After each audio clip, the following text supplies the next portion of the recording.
பொறியியல், வேளாண்மை உள்ளிட்ட தொழிற்படிப்புகளில் அரசு பள்ளி மாணவர்களுக்கு 7.5% உள்ளொதுக்கீடு கடந்த 2021-22 ஆண்டு கல்வியாண்டில் அறிமுகப்படுத்தப்பட்டது. அந்த மாணவர்களுக்கான கல்வி கட்டணம், விடுதி கட்டணம், போக்குவரத்து கட்டணம் என அவர்களின் மொத்த கல்வி செலவையும் முழுமையாக அரசே ஏற்றுக்கொள்கிறது. இத்திட்டத்தின் கீழ் பல்வேறு தொழில் படிப்புகளில் தற்போது பயின்று வரும் 49,038 மாணவர்களின் கல்வி கட்டணத்தையும் அரசே ஏற்றிடும் வகையில் வரும் நிதியாண்டிற்கு 550 கோடி ரூபாய் ஒதுக்கீடு செய்யப்பட்டுள்ளது.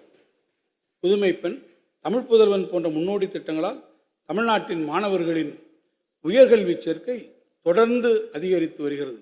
அத்தேவைகளை நிறைவேற்றும் விதமாக நீலகிரி மாவட்டம் குன்னூர், திண்டுக்கல் மாவட்டம் நத்தம், சென்னை மாவட்டம் ஆலந்தூர், விழுப்புரம் மாவட்டம் விக்கிரவாண்டி, செங்கல்பட்டு மாவட்டம் செய்யூர், சிவகங்கை மாவட்டம் மானாமதுரை, திருவாரூர் மாவட்டம் முத்துப்பேட்டை, தஞ்சாவூர் மாவட்டம் திருவிடைமருதூர், பெரம்பலூர் மாவட்டம் பெரம்பலூர் மற்றும் தூத்துக்குடி மாவட்டம் ஒட்டப்பிடாரம் ஆகிய இடங்களில் புதிய அரசு கலை மற்றும் அறிவியல் கல்லூரிகள் தொடங்கப்படும்.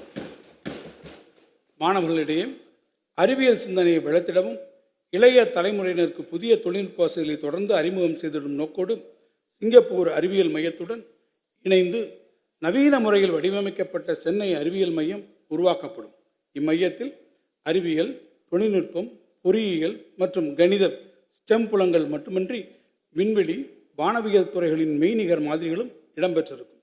குழந்தைகளுக்கான அறிவியல் பூங்கா, நவீன வானவியல் தொலைநோக்கு வசதிகள், ஆழ்கடல் உயிரினங்கள் மற்றும் வானவியல் நகர்வுகளை ஆழ்ந்து உணரக்கூடிய டிஜிட்டல் திரை அனுபவ அரங்குகள், அறிவியல் மாநாட்டு கூடங்கள், பார்வையாளர்களுக்கான பசுமை புல்வெளிகள் என அனைத்து வசதிகளுடன் கூடிய பிரம்மாண்ட சென்னை அறிவியல் மையம் 100 கோடி ரூபாய் மதிப்பீட்டில் சென்னை பெருநகர வளர்ச்சி குழுமம் மற்றும் அரசு பங்களிப்புடன் உருவாக்கப்படும்.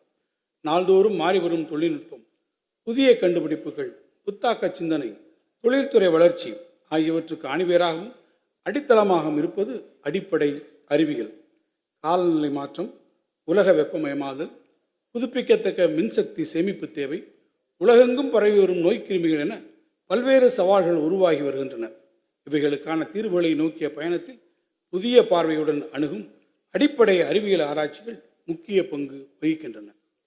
மருத்துவம், பொறியியல் உள்ளிட்ட துறைகளின் வளர்ச்சியில் தமிழ்நாடு சிறந்து விளங்குவதைப் போன்று அடிப்படை அறிவியல் மற்றும் கணித பேசிக் சயின்சஸ் அண்ட் மேத்தமெட்டிக்ஸ் ஆராய்ச்சி சூழலும் தமிழ்நாட்டில் மேம்பட வேண்டும் என்று கல்வியாளர்கள் கருதுவதை நமது அரசு கவனமாக பரிசீலித்து தமிழ்நாட்டில் சென்னை மற்றும் கோவையில் 2 அடிப்படை அறிவியல் மற்றும் கணித ஆராய்ச்சி மையங்களை Indian institute of science, Tata institute of fundamental research போன்ற நாட்டின் புகழ்பெற்ற ஆய்வு நிறுவனங்களுடன் இணைந்து உருவாக்கிட 100 கோடி ரூபாய் நிதி வழங்கப்படும்.